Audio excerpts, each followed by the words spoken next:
coming in this morning for our judges talk with Sonya Korohina.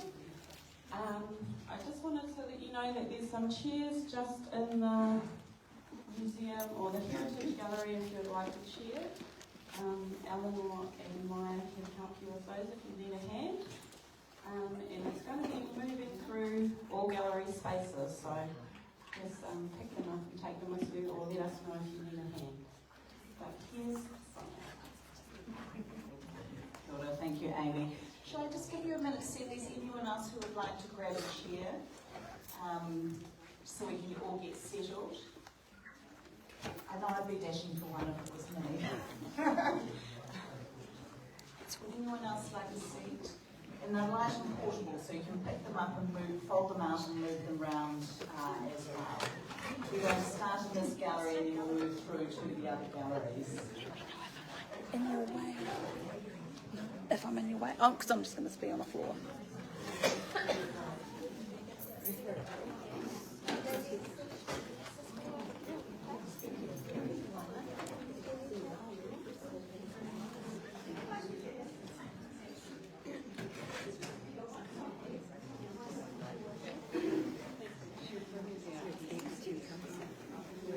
Excellent. Everyone's got a seat. And I'm assuming there's more if you decide you want to grab a seat later on as we make our way through the full talk. So ngā mihi nui kia koutou katoa, ko Sonya Korohina toku ingoa, ko kai whakahaere mātua o toi Tauranga. Kia ora. Thank you for the warm welcome, Amy. I am the director of Tauranga Art Gallery. I've been having the most fabulous time because, as most of you know, our gallery is closed right now for renovations, and so I've got to spend the last few days immersed in this exhibition surrounded by artworks, and it's been an absolute pleasure. I just want to start, though, with some thank yous, and in particular to acknowledge the Molly Morpeth Canaday Trust and team and the fantastic work that they've done in pulling for 39 years, I understand, starting with the Shone Award and then through to the Molly Morpeth.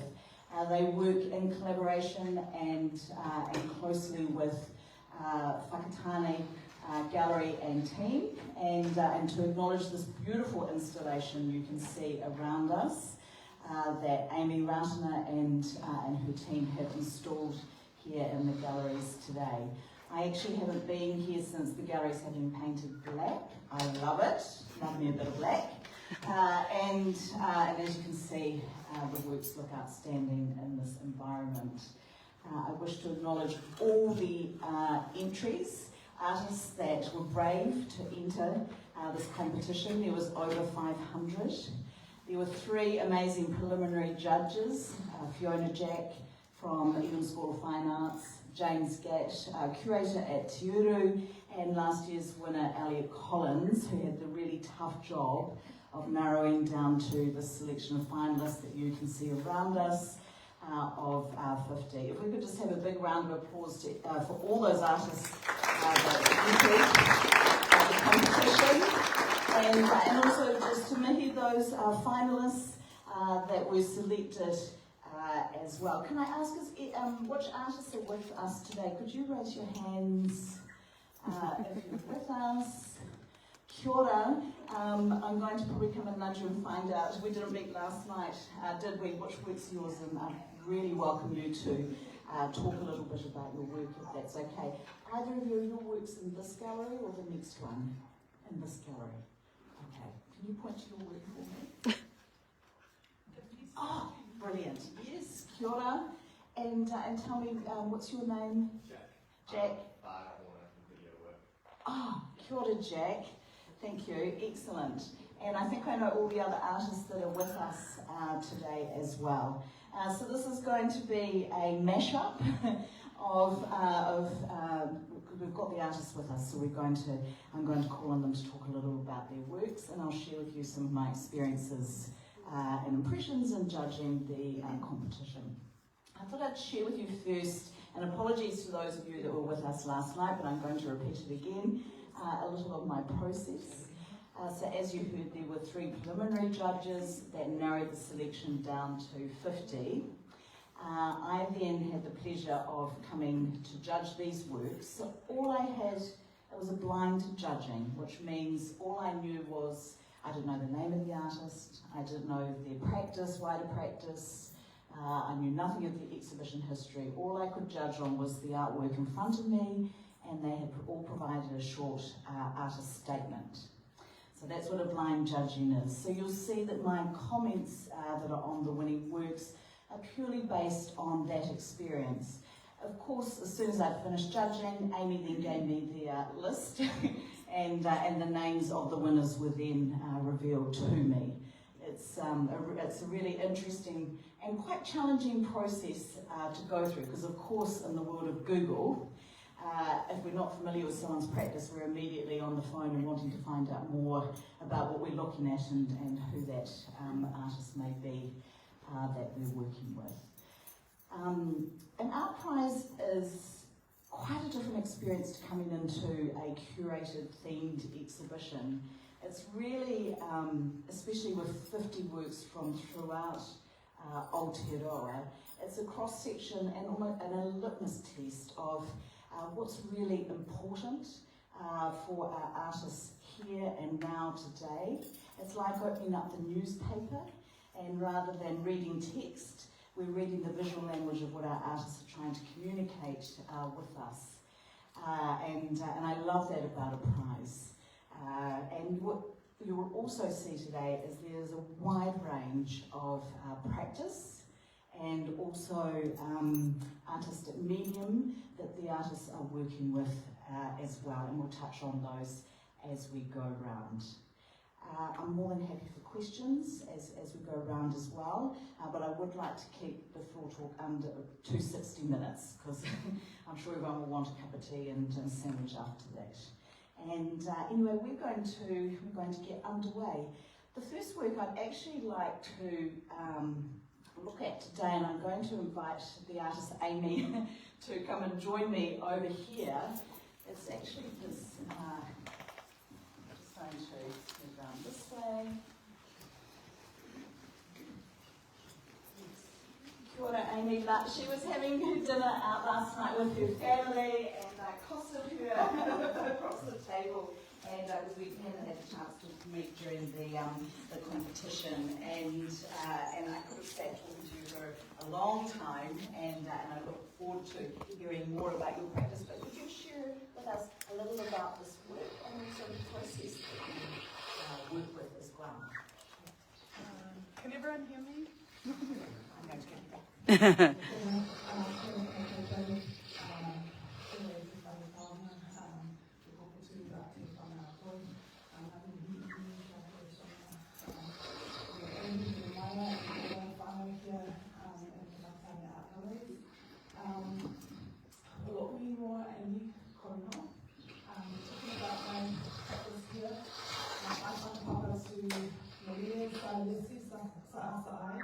in Samoa by way of my mother, and was young in the Netherlands by way of my father. I was born at the base of Pupuaki, and I've spent most of my life here in Aotearoa and then also in Manawatu. Tapa is the most common word that you would recognise this bark cloth. It's an art form that has existed unbroken across the Moana for over 3,000 years. Other indigenous cultures all around the globe also use bark cloth in various forms within their cultures. I picked up the tools just over 3 years ago, and we have since created a community of other bark cloth makers. We all whakapapa to somewhere across the Moana. This is an ancestral practice that has remained unbroken in Samoa. Due to various interruptions over the last 200 to 300 years, some islands have laid this practice to sleep, but in recent years here in Aotearoa and Atu and Cook Islands and the Solomons also, people are picking up the tools. I was inspired to create the Samoan flag, which is very evident from afar, whilst watching so many of our athletes representing other nations at the Paris Olympic Games. However, when you move closer to the siapo, which is our Samoan word, for the painter's art cloth. You will see motifs that are reflected across much of the moana. So you'll see motifs that are reflected throughout the moana. And so if you are familiar with the bark cloth from your island, with the carvings, motifs, or the tatau, or the tamoko tattoos from your island, you will see yourself represented within the flag. And that it really speaks to our ancestral connections that have existed long before the invention of flags and Olympic Games.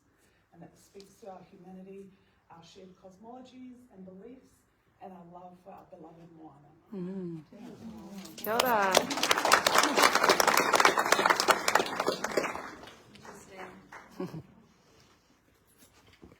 I guess this big voice, can everyone hear Yes. that? Thank you, fantastic. And last night we were talking about that you planted a stand of mulberry trees here in Whakatane. Yeah, correct. So our tupuna, our lead practitioner, Sue Pearson, had been experimenting in the backyard here in Whakatane, planting the paper mulberry tree, harvesting it, and then making tapa, siapo, and ahu out of it. And so she has since moved back to her home of Norfolk Island, and before doing so, she gifted us 6 plants of the paper mulberry tree, and so we have a grove of 6. Our collective here in Whakatane of tapa practitioners, we meet about once a month to commune, to create tapa, to laugh, to share knowledge, and so we're looking to expand our grove to other areas in this rohe. And so yeah, they're a weed or a pest to most avid gardeners, but to us it's a beloved resource that continues to replenish itself, because the paper mulberry tree clones itself with every new seedling that sprouts up. And so you can trace the whakapapa of each tree to a certain line or a certain island. If we would have that technology, that'd be amazing, but for the most part it just continues to replenish itself. And so here in Aotearoa, because of our seasons, we can go from planting to harvest within 3 years, whereas if I was back in my village in Malia in Samoa, I could plant and harvest within 6 to 7 months.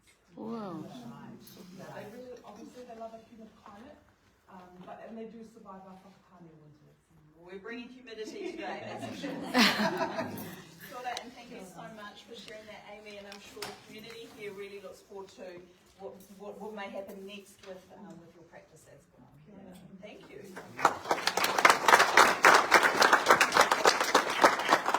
Jennifer, how are you with us? Thank you.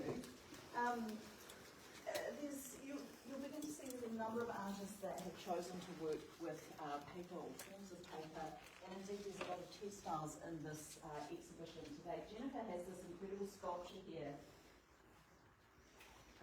that I'm going to invite you to talk about. A little about your process would be fantastic. Yes, Kia ora and welcome. Kia ora, thank you. Being in the Molly Morpeth is like one of my life goals in a way as an artist. So I'm really just thrilled to be here, and thank you to Amy and Maya and the whole award, and all of you for being here today too. So my practice, as I was telling Sonya yesterday, I actually have a master's degree in ceramics, and I was a wood firer for many, many years. And while I was doing my MFA, I would slip down to the printmaking studio. Is that working? Yeah. I would slip down to the printmaking studio just for some quiet, and so started working with paper and printmaking, and realizing I'm very analog in everything I do, and realizing the processes were quite similar. And then I started realizing that upstairs in the ceramics lab, it was full of pigments, and then I could quietly go down at night and start mixing those pigments into a transparent base and start creating my own inks. And so this blue comes from that celadon blue that you find on Korean vases, and it's this beautiful, kind of chunky, translucent color, and you can only get it when light travels through it. So if I was using an ink that I had bought somewhere, the pigments are ground so finely that light won't filter through them. But as I mix an earth pigment through, my inks, it allows light to actually travel through. And then, to emphasize that even more, this piece has 12 different layers of prints. So the prints you're looking at is called a holograph, and my plate is about this big, it's square. And each of these little dots you see, I've hand cut. And so I've hand cut and I've glued them onto a matrix. And there's 64 times 64 of them, what's that, 200 and, so anyway, it takes me days to make these plates because you have to have blisters on your fingers and stuff. And then once I have the plate made and that's sealed, that's inked and then run through my press. So sort of for each square on this piece you see, that's gone through my press one time. So it's quite a repetitive process. Again, much like being a potter, much like throwing pots. Does that explain the process? Yeah, kia ora. And then collectively the work appears to be sculpted like a wave. Do you want to share a little bit about that as well? Yeah. If you read my statement, that's okay. It says this was made to capture the Carolina blue. So I was raised in South Carolina, and that sky blue is quite well known in that area. I carry on from her. I haven't gotten very far. It's not from lack of trying. I've actually gone quite far and often. I have left for weeks or months, once for years, and even for a decade. But I keep landing back here to the last place. So it's called foolhardy because it's kind of like a silly ambition to try to get somewhere that you want to be. And going back to the color of this, so I'm jumping around a bit, Rebecca Stolnick talks about the color blue as the distance of the horizon or the depths of the sea. So somewhere you can never go, like somewhere you always strive for, but you can never quite reach it or touch it. And so this piece, it's kind of in memory of my sister who passed away, and she was quite a traveler, and New Zealand was the last place she went to before she came back home to America, and she died, but anyway. So I found myself here in 1998, just by accident, just coming to visit a friend, and the minute I got off the plane, I just felt different, and I felt quite at peace and quite at home here. And I keep trying to go back to the States, so I kind of keep trying to like move forward and carry on, but I keep coming back here. So that's kind of what this wave is about, like not quite reaching that horizon, not quite reaching that, but I'm actually quite settled here. Kia ora, thank you so much for that.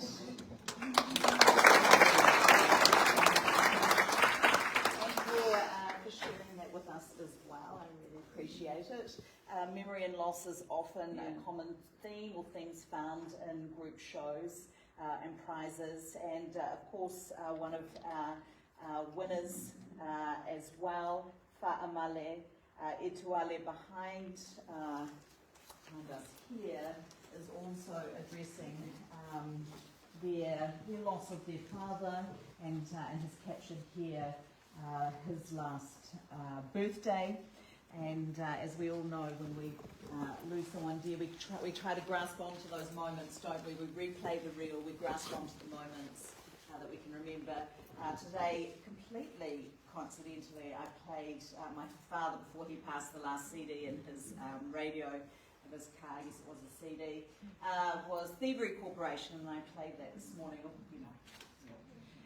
So thank you for that.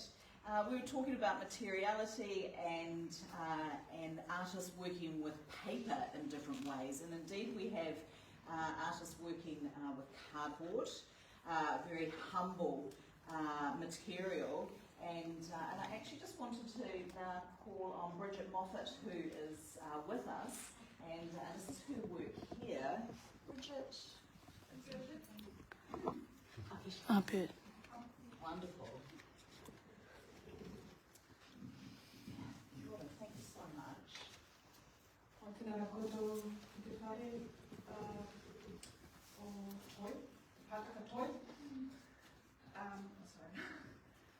I'm Bridget. Can you hear me? Yeah. I'm Bridget Moffat. My work. I'm not prepared to speak, but yeah. Bridget, I pounced on her. She didn't know this was coming. My work is called In Search of My Whenua. It is based on a cobblestone that I collected for my last visit in Berlin. And it's made from off paper.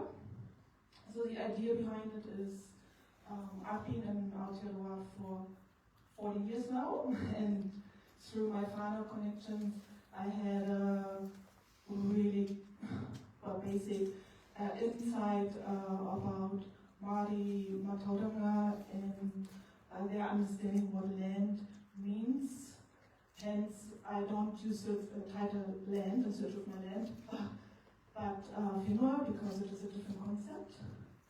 And Māori wisdom or indigenous wisdom taught me or made me question about what is my land, where I come from, and what it does mean to me, and where do I belong. And I grew up in East London, so it was before the wall came down, and so my country does not exist in the way it used to, or the way I grew up. So we are being, I wouldn't say colonized, it would probably get a bit too far, but I understand that how you suddenly, the belief systems and the values you have are suddenly not worth anymore, or you're not worth as much as West German person. And so when I was 14 when the wall came down, so I turned my back to that East Germanist, my Eastern heritage, because I didn't want to be second class. So I moved over to the West and to Western belief system, values, whatever.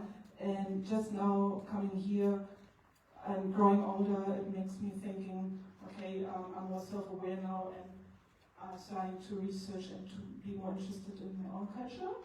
And so back to that piece here, it is part of the journey. So it's made up of pulped paper that I have from old documents back from Germany, like bank statements, letters, letters basically. And I also have infused earth pigments, because it's not just about my home I come from, but it's also being in Aotearoa, making Aotearoa my home. So this is as much valuable as where I come from. So there is kokowai in it, and the sand is from Taranaki, from the Waikiki Iron Sand beach. So that, with that I want to say that it has both value, and I'm really acknowledged to be here and to make Aotearoa my home.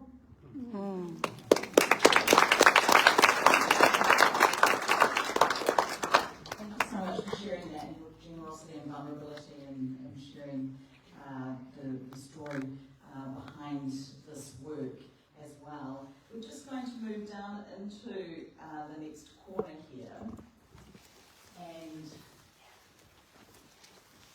I just briefly wanted to mention that there's a number of works that are looking at adornment and ideas of adornment, including this work here by Nella Fletcher, who I don't believe is with us, who is from Invercargill, and the work is titled "These Ornaments Are Made for This," and this piece is looking into the urban environment around us and rethinking how we interact with that urban environment. And here you can see that they are literally wearing the block pens, and with the geometric shapes or circles wrapped around their hands. We've got a number of works looking at adornment today, and soon when we move through into the other room, we'll be looking at one of our runners up.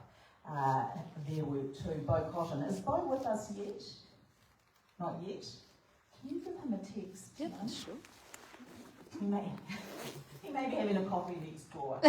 I'll get him to bring this one. I have the great pleasure now of introducing you to Naruma Riley. Naruma is supreme winner of the Molly Morpeth Canaday Award for 2025.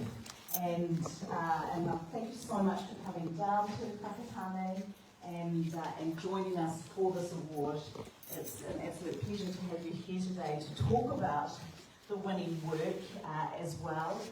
As a judge, I was immediately drawn to this work. It's very quiet and contemplative, there's louder works within the room, but there's something about this work that immediately had me walking towards it. And you'll read in my statement, I actually initially, as I was walking towards the work, thought it was crafted of clay because I thought I could see the fingerprints of the maker. Indeed, it's actually carved from wood. And Tauranga has a fascinating practice and education, and is one of our wahine carvers in Aotearoa, and I look forward to you sharing more with us. Thank you so much. And congratulations. I don't know where to start, really. I'm almost better off with questions. Do you want some questions? So remember how I told you about when I came, when I was blind judging, I couldn't immediately jump online and Google and find out more about the artist. But of course I did once I found out that you were the winner. You've done you've studied overseas in Japan. Can you tell us a little bit about your journey into carving? Well, yeah, I have studied, but really it was weekend courses around living and working in Japan. I've always wanted to carve since I was a teenager, but couldn't find anywhere to learn. And if there was anything advertised, it was always time only. So when I had the opportunity to learn in Japan, my first couple of years living there, I was teaching at a high school and assisting in English. Became mates with the art teacher, as you do. Saw that he was teaching carving and said, "Oh, can I jump on your classes?" I said, "Yeah, absolutely." Gave him the key to the art room, and it all went from there. And then, as my reo hapanihi, my Japanese improved, I searched for things in newspapers, and then started did a weekend Buddhist carving class, carving Buddhist statues. I was probably I'm not a spring chicken, but I was probably the youngest one there by about 30 years. Most of them were in their 80s, some in their 90s. And I kind of rocked up and said, I'm not a Buddhist, I'm a woman, I'm not Japanese, is this okay? And yeah, come on in, sort of thing. And my first day of carving, I was so excited, I carved a hole in the wood, basically. What tools were you using? What did you learn to start with? Yeah. So, really just like wood cutting tools. They have, in Japan, they have like different, they're like wood cutting tools, but they've got a longer handle. And you're just using your own body, strength of your own body. And the wood is really soft, not like our wood. Really easy to carve. So I didn't start using a mallet until I came home to Aotearoa. Yeah. Do you mind me asking, do you think it was easier in wahine Māori to learn to carve in Japan initially than it would have been to start in Aotearoa at that time? Oh, absolutely, because there were no restrictions on me. Yeah. And everyone encouraged it. And in fact, they're very proud of their women carvers over there. And there are a lot of them. And they have an unbroken tradition of wood carving. There's just so much of it everywhere. And they really place a lot of value on the traditional crafts. Right. Tell me, so how long have you been back in New Zealand and working with wood? And tell us a little about, I'll start there. Came back to Aotearoa in 2020, just before COVID, really. It was just kind of fortuitous coincidence that we came back when we did.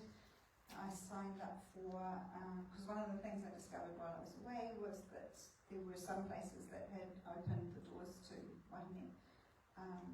So I was really excited about that. Signed up at Te Whanga Aotearoa Māngere campus studying under Corey Boyd for a year, although most of that was spent in lockdown, so we didn't actually get into the carving shed until June and then kind of left in October. But it was, yeah, wonderful, amazing to be in a Māori-led institution, studying in that environment, and to be learning about the whakapapa of Whakaiwo from my own culture. It was, yeah, very cool. Kia ora. And so tell me, because obviously your figure is very contemporary, what I personally resonates with me with this figure is, I mean, we've all got, our parents all had, well, my parents had china cabinets, or cabinets that we put special things in, and often there were figurines, they were always from somewhere else. and I very much love the idea that that these figures are going to start occupying those spaces within homes where they're read and contemplated in the same way. When did you start? When did you start moving into more contemporary, I guess, forms of carving, and what was that journey? I guess that's kind of what I've always done. Yeah, like because I'm largely self-taught, so I always just kind of do it in my own way, but make a lot of mistakes in the process. There's no All the artists in the room are nodding. Yeah. Well, there's no blueprint. That's what it's about. To do, right? And Yeah. it's just, I've got no idea what I'm doing half the time, and I've chainsawed through many a leg, and good with the reduction processes. It's like, well, okay, start again. So this piece comes from a body of work that relates to a statement that Moana Jackson said, and is part of a show that you did at Season Gallery. Can you tell us more about the about this body of work that these works came from? So it was from an exhibition held at Season Aotearoa called Once for Gardeners, based on Moana Jackson's kōrero. And I mean, a lot of my work kind of comes from a place of frustration, I guess. And it was me wanting to make work that's uplifting for Māori, for all of us, with a strong kaupapa Māori. And I wanted to make it kind of dreamy-like, and just so people could imagine what it was like, and I guess all the losses. And wood is such a hard material that I like making it soft, I guess, and definitely by painting it, that changes the work quite a bit, and And I understand that you have a studio at Te Tui now, and a part of a group of wahine carvers. Yes. I'm very, very fortunate to be in residence at Te Tuhi as part of the Papatunga program. Whaamele Ituale was my studio sister in the studio next door. So we've had many a conversation, late night conversation, frustration. It's amazing to have that, the support of Te Tuhi, but also be around other artists.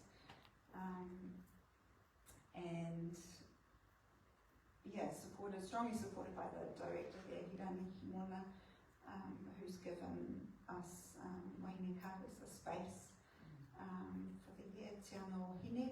We've had 2 wānanga already, and that's just so incredible, really amazing to be. I mean, I'm reluctant to be in the spotlight, but I know that it's really important because I've seen people like Niki Moore carving Zena Elliott from Te Teko. It's awesome to see their works in the library. Can feel Zena's presence. She's my idol, arts idol and t-shirt idol. And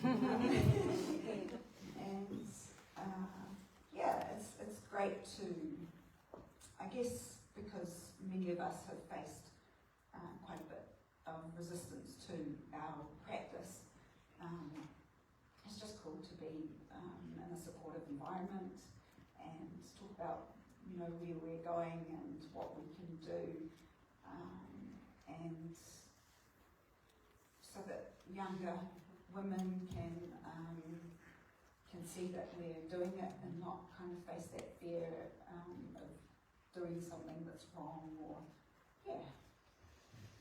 Kia ora.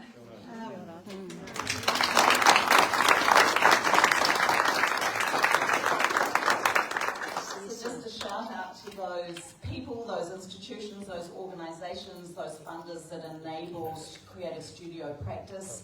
Nikki, whose work Artificial Intelligence is behind you there. Last night she expressed, and she actually had her studio buddies, friends with her, and they're in Devonport, and they had worked closely with their Arts Council there to secure studio space and also a gallery or exhibition space underneath. So important in the support development for our artists as well. Does anyone have a question for Ngā Not to put you on the spot as our main prize winner before we move through to the other galleries? Can you tell us a little bit about the figure itself? Thanks, James. That's a good question. Oh, James. Yeah.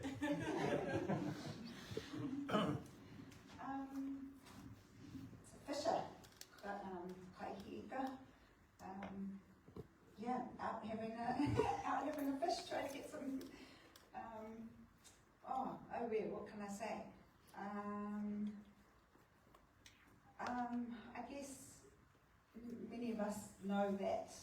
Well, a lot of it's tied in with food sovereignty, and I guess reviving ancient practices. Fishing's not that ancient, many of us do. I did it as a kid. That feeling of waiting for the fish to arrive. I have cousins that are hunting and trapping and trying to look after our tupuna maunga. Others who are reviving marakai practices, so I guess it's all kind of linked in with that.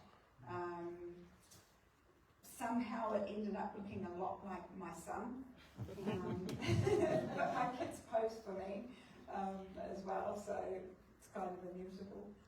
And the facial features, even the noses, based on a beloved whanaunga cousin of mine. So I wanted to make something that was visibly a figurative piece that was visibly Māori as well. My mum, my te rāua mother's always complaining about her short Māori legs, but quite beautiful.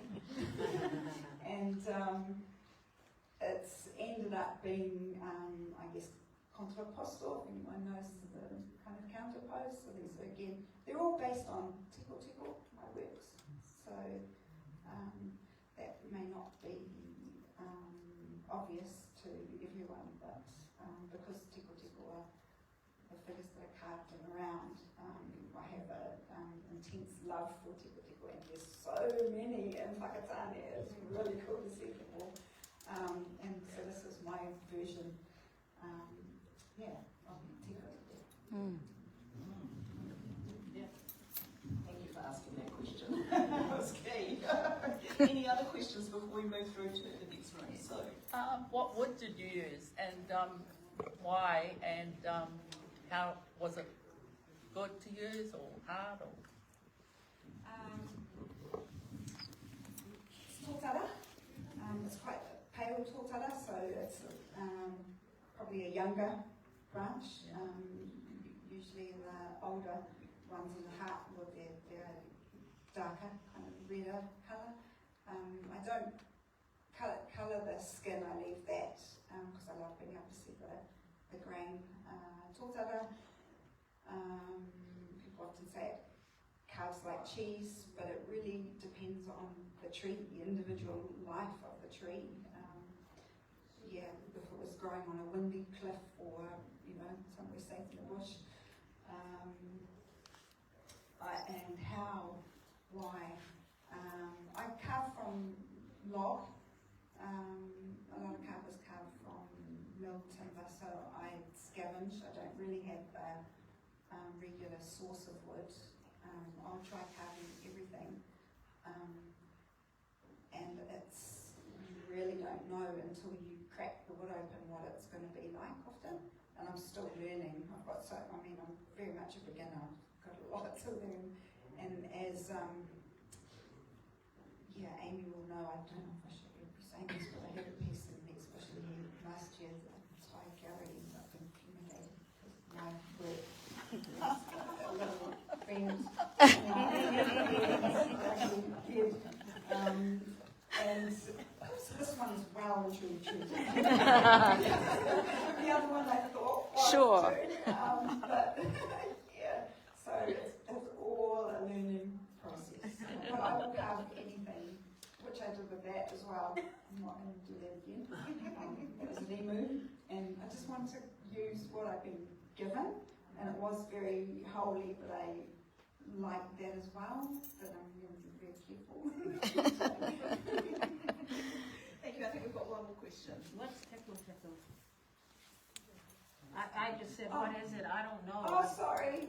It's Molly that I don't know. Te Kōputu is carved figurative statue. It's often seen on the apex of a wharenui, wharetūpuna. Okay. You'll often have the big kōruru mask and then a figure standing on top of that. Sometimes they're on po, sometimes they're on their own freestanding. Yeah. Thank you. Otherwise, most figurative carvings in Te Ao Māori are low to mid relief, and they're on one side only. So it's the ones that are carved in the name. Yeah. One more question. So when you had that piece of wood, were you aiming towards that figure, or did it come out of it? I was aiming for this, but had no idea what I was doing. So this is the second one. The first one I cut a little bit too far with the chainsaw. And apparently most figurative sculptors make maquettes first, so that's another thing that I aim to do in the future, because I think it'll make the process a lot easier. Because you get to a point, and I was aiming for this, but because I didn't really know what I was doing, when I got to, round about here, I thought, okay, how am I going to get a chisel down there, and down there, and through there? So, yeah, you get to that point, and then you're like, oh.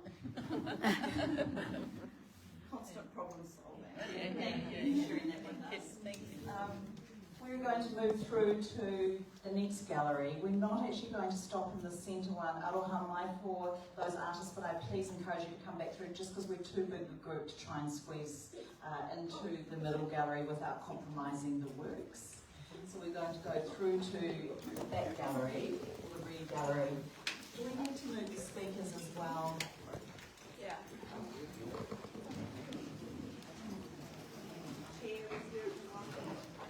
We'll be starting with your work, Bo. Just giving you a heads up.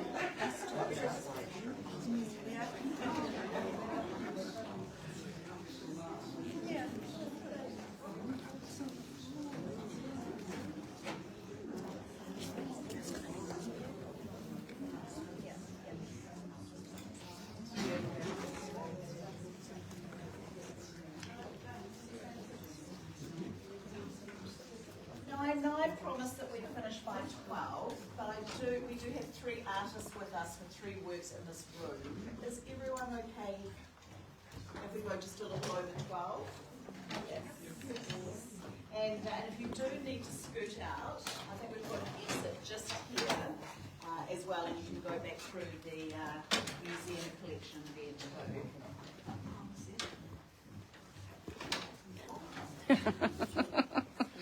We're working. Shorter Bo. Bo has come up from Dunedin, Aotearoa to join us, and I'm really delighted to have you back up here. You are knighted, I mean, back home. Nearly, yeah, back home, Kapai. And he's going to share with us his process of collecting and developing this work of Rimurapa, which is bull kelp. And though we were just talking a little bit before you arrived, how there's a number of works that are looking at not only as sculptural but for adornment as well. Yeah. That's it. Yeah. No. It's hi. Thank you for coming and listening to this, and just thanks for being here. Well, I guess first I should sort of explain a little bit about like my practice pre this. So I graduated back in 2012 from Wintec as a sculptor, and that's my main medium. And then I kind of practiced sculpture for about 6 years, and then kind of I'm so bad with timelines actually. It was more like 8 years, and then I've kind of just recently, as of the past 3 years, crossed over into jewellery and body adornment. So that's just kind of something that's just naturally kind of, my sculptural work's just kind of taking that direction sort of thing. And so, as of about, this is probably really confusing, as of about 1 year ago, I came across bull kelp through an exhibition that I went to at Te Kōputu. I saw a well-known jeweller called Carl Fritz, who is working with bull kelp as well, and I was kind of like, I saw his application to it, and basically he took it off the floor and hung it up and elevated it, and I was just so kind of hypnotized by this incredible thing that in Dunedin, we're surrounded by bull kelp, and it's just everywhere. You can't really escape it. It's this incredibly, just hypnotic thing that kind of washes up in massive masses, and it's a natural and it's a free material. And so I thought I'd try to apply myself and apply what I have kind of learned through sculpture and jewellery to this really beautiful material. That's pretty much it. This piece started as a wearable body adornment, and it slowly kind of, because of my sculpture background, because I'm a sculptor as well as a jeweler as well as a lot of things, it just became slowly more and more unwearable. So it sort of like, it turned itself back, like I wanted it, I had to consider the body first and wearability first, being jewellery, and then it just kind of, it turned itself back into kind of what it is. And the pieces of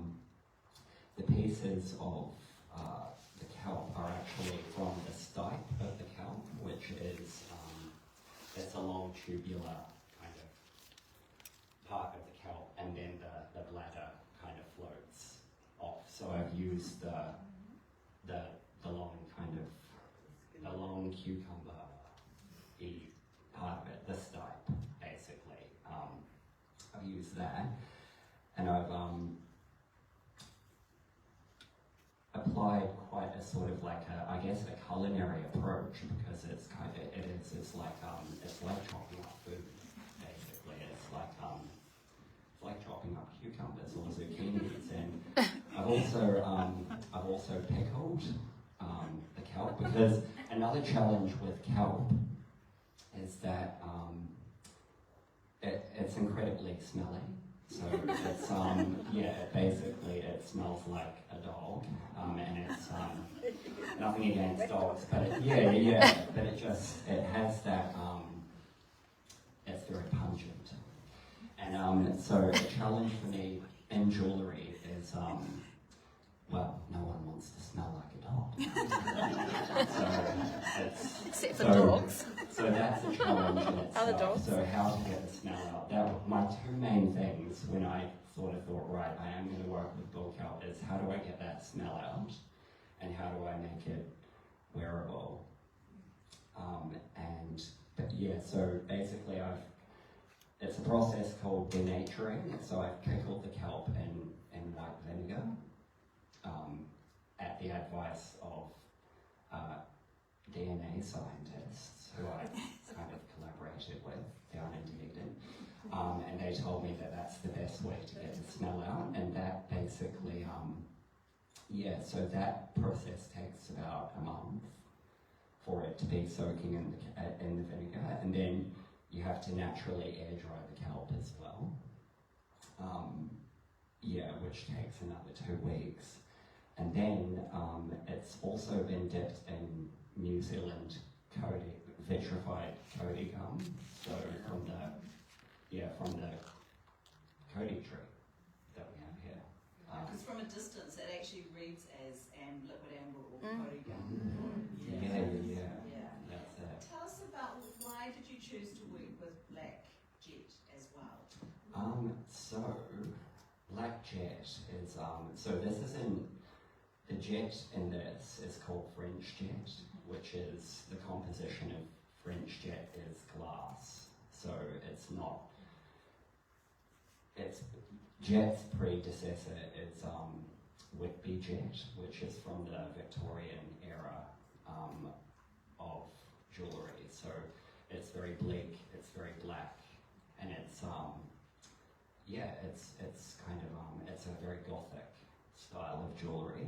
So I've chosen to use jet here because, well, aesthetically, I felt like the kelp pieces kind of like, I wanted to kind of give that impression of something kind of rotting beneath, like when you find things in nature and they're internally kind of rotting a little bit, and then they have growth or spores on the outside, so it's sort of like, and then also I've chosen the black chain because,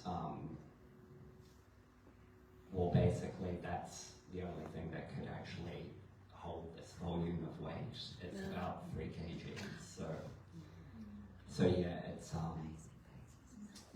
so I tried it on strings and ropes and everything, and it's sort of, the chain makes sense as well because it's also a reference to anchors that are attached to boats, like barnacles, when you pull them out of the water, and they've got these beautiful growths actually attached to them, like kelp and mussels and sort of shells. And so basically, in a way, like I said last night to someone, I have just turned bull kelp back into bull kelp.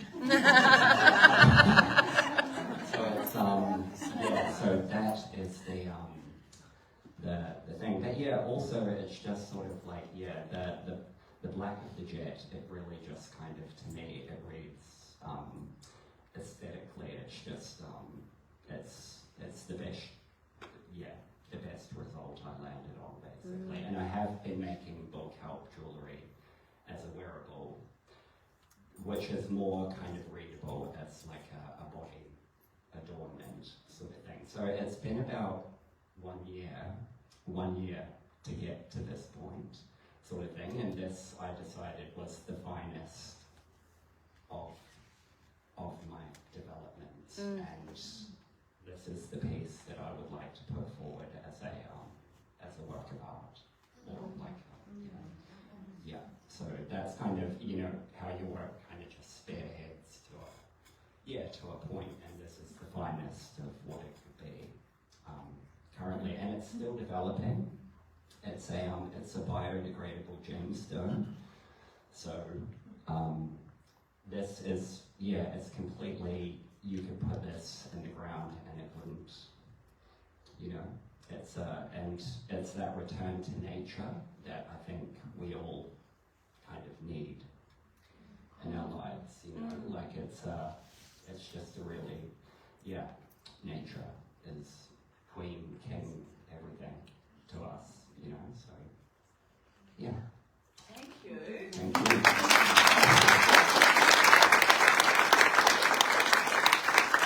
I can feel that everyone's fizzing with lots and lots of questions, but can I ask, because I'm conscious of time, Bo, do you mind waiting around afterwards, and all the artists indeed, and I'm sure that you may want to have a chat with Bo and find out even more. Thank you so much.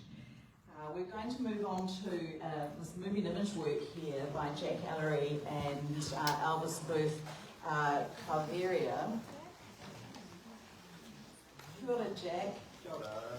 Was you on the MC last night? She was. Oh, she was so good, wasn't she? Yep. I thought so. I'm going to hand this over to you. This is one of 2 moving image works that we've, well, actually 3 that we've got in the show today. And I understand you're based in Wellington. Kia ora. And have you been studying in Wellington? Yep. Yeah. Do you want to tell us a little bit about this work? Sure.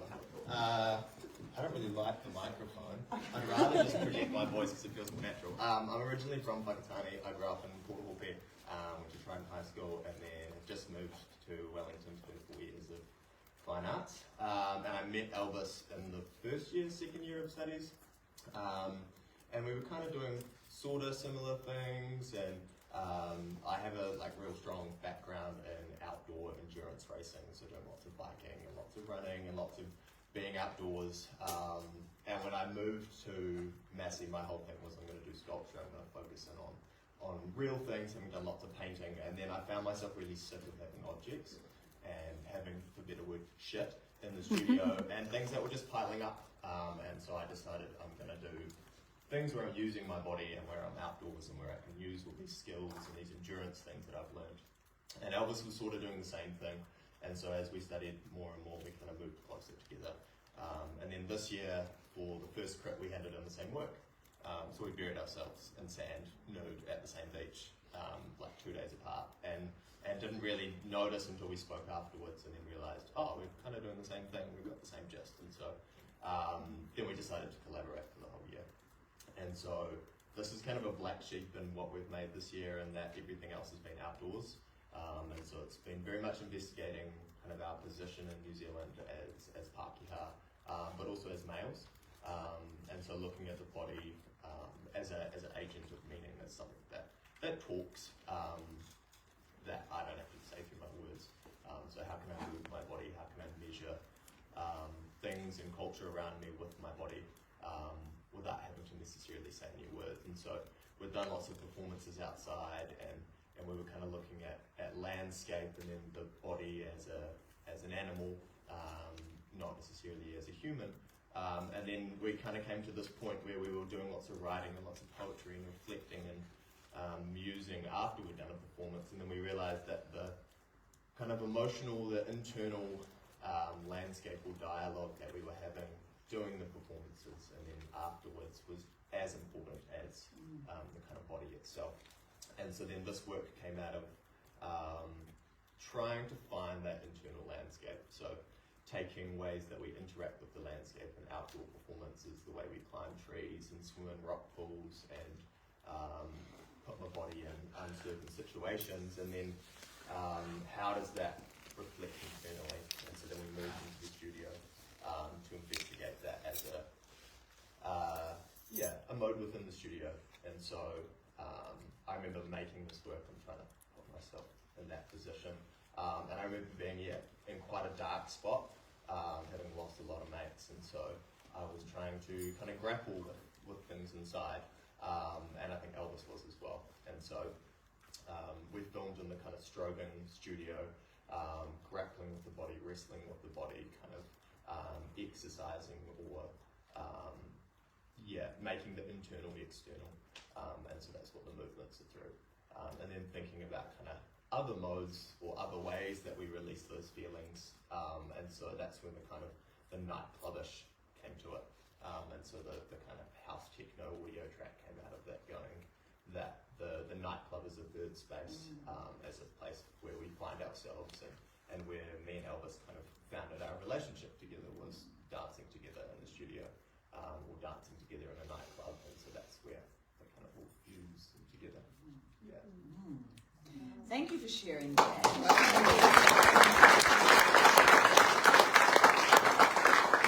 One of my questions when I was viewing the work, which was, have these images been manipulated in any way, or the bodies, and but it was purely performative and filmed as performative work. Wow.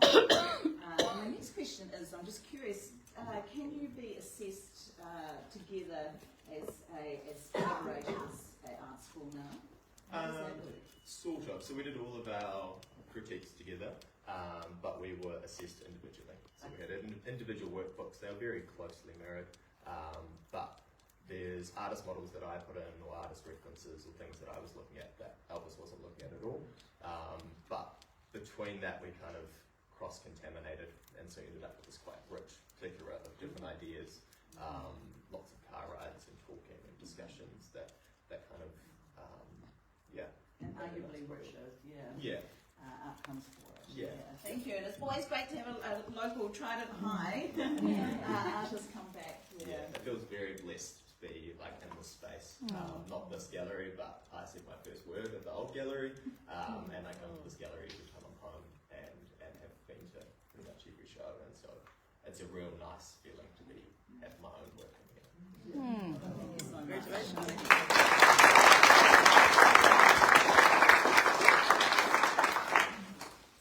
We're going to finish off with our final work for the day, and what a great work to finish our discussion on. Thank you so much, Anushka, for coming down from Auckland and joining us. Anushka has won the Youth Award with this watercolour, and if you've read my statement, I spoke about how this, for me, it was all about the cat, that very happy cat, underneath its human's hand. But what really drew me to this work was the expertise that Anushka shows with as a watercolourist. As I'm sure there's probably a number of watercolourists in the room, you know it's not an easy medium to work with as well, and you can see every blade of grass and fur on the cat. I'm going to hand over to you, and we'd love to hear a little bit more about this work and about your practice. Cool. Thank you. It's such an honour to be here. Thank you so much. This work came about during my first kind of solo show and residency that me and my friend Jack had at the Strand Arcade in Auckland. It was the first opportunity we had coming out of art school, and that happened in, I think it was September, so we've been working for like the whole year, getting rejected from everything, and really not finding any footholds in terms of opportunities, but this was the first time we could do that. So all my work during art school was kind of somewhat melancholy and self-reflective in a kind of way of thinking about loss or the ephemerality of light. But because this was our first opportunity and we were so excited, I decided that I would want to have more fun and be way more lighthearted and just see what kind of comes out of that. And because me and my friends have been having so much fun, I decided that that would be a good moment to celebrate our memories and celebrate all the joyous moments we've had together. And also I was really hitting a wall with oil paint. I was trying to paint lamps and like shadows, and all my greens were just like so depressing, and none of my colors were working well together. It was just hitting a wall with oils. So I decided that I would return to watercolor and just return to getting lost in the details and I had to work really fast on this piece because the deadline was approaching, so I was kind of just forgetting about, oh, does it look perfect? And I was just like doing blades of grass really fast, and that really helped. Yeah, and then through this process I kind of figured out that, oh, going forward I would like to oil paint in the same way that I watercolor, that maybe there's not this big divide between mediums. It's really about what I want to highlight and focus on, and I don't have to get so stuck in the weeds with my medium. So that's what watercolor taught me, I think. Yeah. Thank you so much, Anushka. Could I ask everyone to give all our artists a round of applause for their generosity? For me personally, much better than hearing me ramble on. This has been a fantastic floor talk, hearing from our artists. They've all been so generous with their process, with their problem solving, and their perseverance as well. And I just want to congratulate you all. As you'll see, that works are for sale. Grab a friend, grab a couple of friends, buy some works, and continue to support our artists and Arts Whakatane and Whakatane District Council as well. We're going to end on that note. Thank you so much for joining us today, and nō reira, tēnā koutou katoa.